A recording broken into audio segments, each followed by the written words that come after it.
Hello from sunny Florida. You've got Connie Lucco, District 48 Director. We just came off a big high, our conference.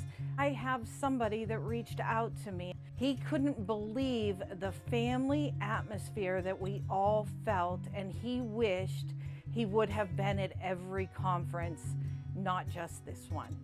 District 48 has been an honor for me to serve as your district director. I can't say enough about our members. I want to thank you from the bottom of my heart, making my year as District 48 director amazing. I wanted to tell you how I got started in District 48. I am still with the club that I have been with for 12 years now, West Pasco Toastmasters. They were my family, they are my family. And that's what District 48 has meant to me, is meeting new people and enjoying my new family. Joining Toastmasters gave me the confidence that I desperately needed. Now, if you see me today, I have built my confidence. That's what I want for you as a member in District 48. As we move forward, we will foster relationships, we will build stronger clubs and more clubs, and we will help people with our communication and leadership skills. Hey everybody, I'm Charla Summers and I'm the program Quality Director this year for District 48, and it has been quite a ride. It's been my pleasure to serve District 48 in this capacity. Been my pleasure to go to various club meetings and meeting the people behind the names. I've been in District 48, I think this is my third year.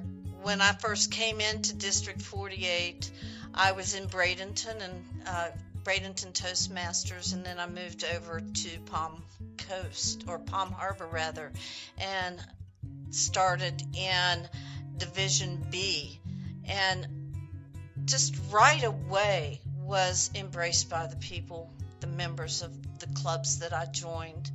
I became an area director, I became a division director, club growth director, and now program quality director.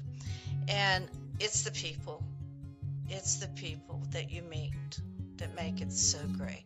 Hello, fellow Toastmasters. I'm Jim Ellis, the club growth director for the 2025-2026 Toastmaster year. It has been my pleasure to find new members for brand new clubs and help support the clubs that are currently there. Our conference went perfectly, where we had so many of our past district directors come and enjoy the festivities. Very first time Toastmasters came to the very last District 48 Toastmaster Conference, which made me proud. I joined Toastmasters in 2003 when I wanted to go for a master's program, and I wasn't ready. I did finish my master's program in 2005 and realized that Toastmasters does exactly what the Masters in Business Leadership was teaching. Since then, I have been an active member of multiple clubs, taking on every role I can, because every time I take a new role, I find I personally grow, and I thoroughly enjoy helping other people grow as well. Welcome to District 48 Toastmasters Conference 2026. Coming full circle. Remember, revise, rise. And today we have the pleasure of hanging out and getting to meet our first Vice President, Guari Seshadri. Guari, how are you? I'm doing great. How are you, Derek? I'm doing fantastic. You have been in the U.S. for 30 days. Yes. And it's a treat for us to finish this time with you. But how has the experience been? It's been great because I've visited places I've never been before. The Mid-South, Wisconsin, never been to that. I had cheese curds for the first time, Tampa for the first time. So it's been a variety of weather with snowstorms and, bright blue skies out here. So amazing. And of course, the people have been amazing. So. Now, what does the first vice president do, and what's that journey like? So the first vice president is a member of the board of directors of Toastmasters International and also of the subsect, the executive committee, which is the second vice president, the first vice president, president-elect president, immediate past president. These are the roles I have to go to. And of course, our CEO is a part also of the executive committee. And my role, along with the executive committee on the board, is to help shape the agenda of the organization. What are we looking at, for the next 3 or 5 years for the organization, where we're going, along with the compliance and governance stuff of this organization, yes. This has been a journey for you. Yes, 20 years. 20 years, but tell us how you got started in Toastmasters and took this leadership journey. I started 20 years ago here in the United States. I used to work in the United States, so in Denver actually, before World Headquarters moved up there.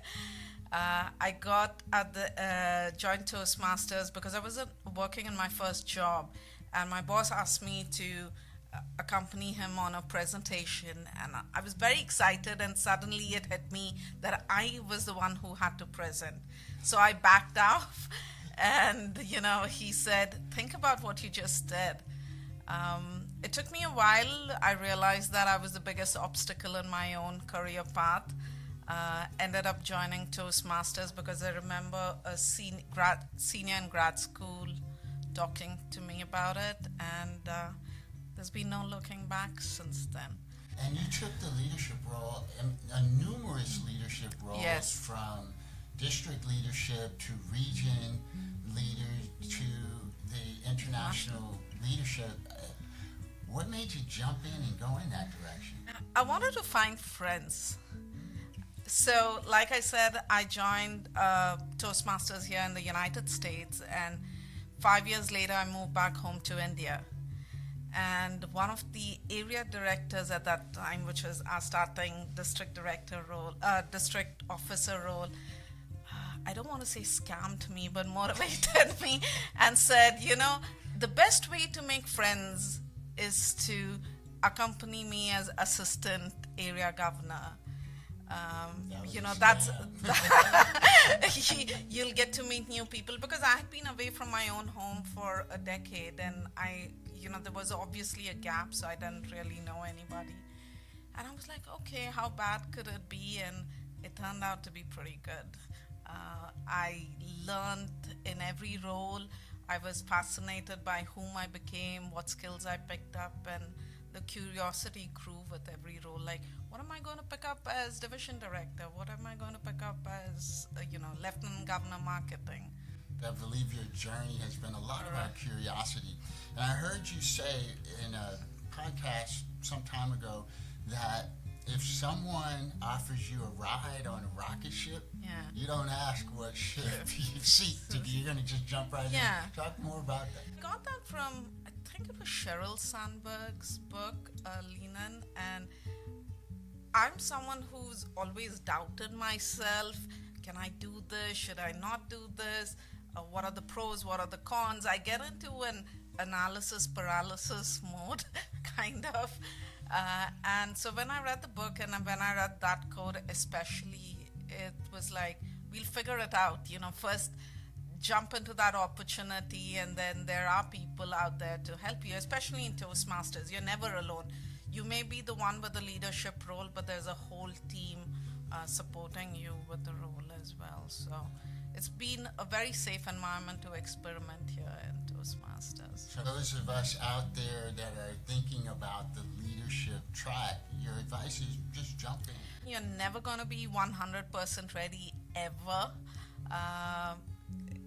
When I was small and learning swimming, my father was in the Navy, so we had the same coaches that taught the sailors to swim. So not the kindest of coaches, I'll say. And what they would do is they would throw us in the deep end and say swim. and we had to dog paddle, we had to move our hands and legs, but they were always there and no one sank.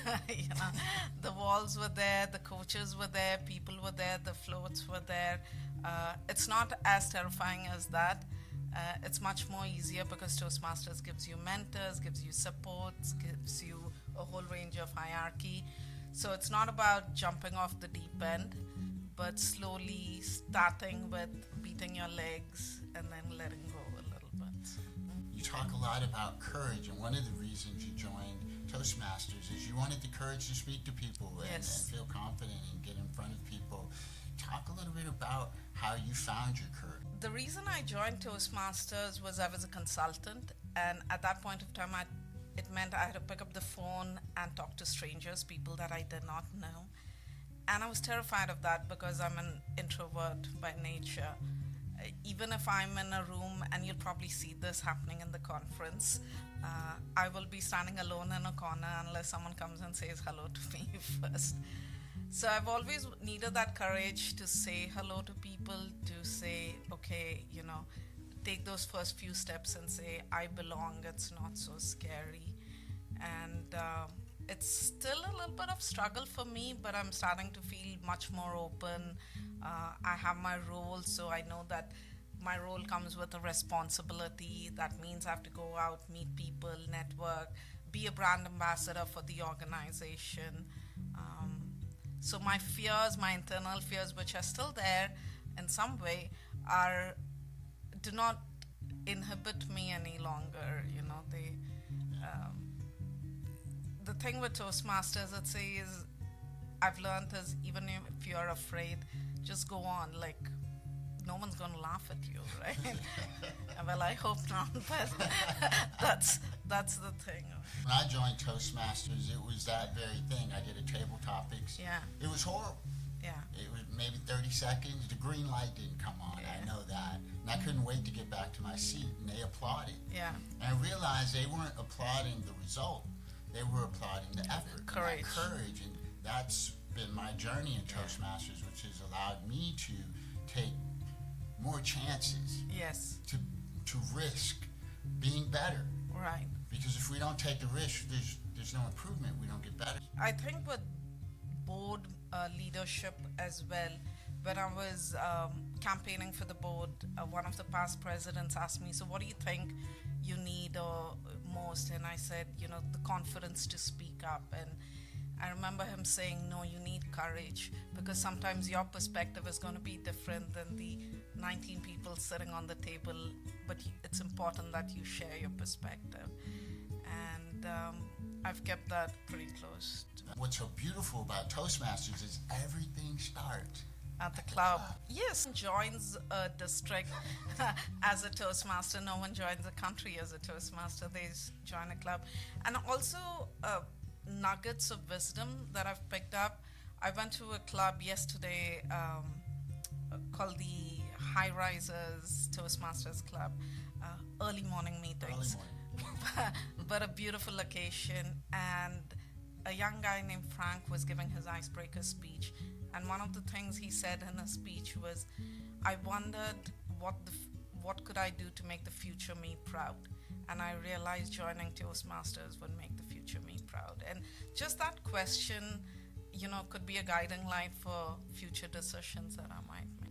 What are some of the memorable things you did while you were here? You had cheese curds. I had shirts for the first time, and they were insistent that I need to have fresh cheese curds with squeaks. Oh. And I did. So we went to a farm, tried that out. I went to Culver's for the first time, never been there. Culver's. Frenchies, lots of food-related stuff. I got to hear about Winter, the dolphin with the prosthetic tail. But I mean, that's all on the cultural part of things. But the people, the different things in their clubs that they do, I'm going to take it back with me and use in my own club. Like, there's a laughter club which has the ha-ha counter, not the ah counter. There are clubs that, have a put a lot of emphasis on mentorship, and I don't think my club does put so much emphasis on that. So small little things, joke master. We don't have that role in my club, so I'm gonna take that. It's good to start a meeting with a joke. And with that said, tell us the name of your club. My club's name is We Speak Toastmasters Club. It's in Bengaluru, India, or Bangalore, India for most of the youth. We changed the name officially to Bengaluru, so yeah. Please do check us out. We are hybrid as well. Yeah. Any last words you would leave for people that are enjoying District 48's conference this year, which will look very different next year? I'm going to say this. For the last 1 week, I've been here in District 48 visiting clubs. I know your trio members, your District Director Connie, your PQD Charla, and your CGD Jim have been pulling out all stops to make sure that this conference is amazing. All the past district governors and district directors are going to be attending. It's in a beautiful venue. Come join us to celebrate the legacy of District 48. And even if your number changes on July 1st, the clubs will still be clubs, and your experience that you give your members will still remain the same. So good luck, 48. Well, we appreciate you. It has been so inspiring having you join us for this week, and we wish you safe travels back home. I know you can't wait, and we can't wait to see what you do next. Thank you so much, Derek. Good to see you again.